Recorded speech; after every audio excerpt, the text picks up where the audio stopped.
Laos সম্পর্কে কিছু অজানা ও গুরুত্বপূর্ণ তথ্য জেনে নেই। দক্ষিণ পূর্ব এশিয়ার একমাত্র স্থলবেষ্টিত রাষ্ট্রের নাম হচ্ছে লাওস, অর্থাৎ এই দেশের কোনো সমুদ্র বন্দর নেই। আপনারা অনেকেই হয়তো জেনে থাকবেন যে এই রাষ্ট্রটির রাজধানী ভিয়েন্তিয়ান পৃথিবীর সবচাইতে ধীরগতির রাজধানীর মধ্যে একটি, অর্থাৎ এই ভিয়েন্তিয়ান বা লাওস দেশটির মানুষের তেমন কোনো তাড়াহুড়া নেই, তারা খুব শান্ত এবং ধীরগতির জীবনযাপন করে। এই দেশটিতে একটি সময় প্রচুর পরিমাণে হাতি পাওয়া যেত, মিলিয়নস হাতির দেশ বলা হতো এই রাষ্ট্রটিকে, যদিও সেই পরিমাণ হাতি এখন এখানে নেই।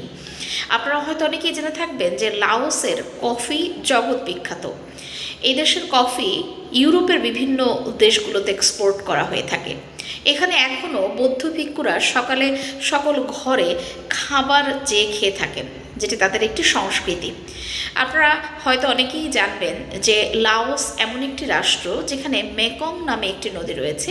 এই নদীর উপর তাদের সংস্কৃতি, অর্থনীতি বা তাদের খাদ্যের চাহিদা অনেকাংশেই নির্ভর করে। আপনারা হয়তো জেনে থাকবেন যে এটি হচ্ছে পৃথিবীতে সবচেয়ে বেশি বোমা নিক্ষেপ করার একটি রাষ্ট্র, অর্থাৎ এই দেশটিতে প্রচুর পরিমাণে বোমা নিক্ষেপ করা হয়েছিল ভিয়েতনাম যুদ্ধের সময়, যে বোমাগুলো এখনও খুঁজলে তাদের মাটির নিচে পাওয়া যায়। ধন্যবাদ সবাইকে।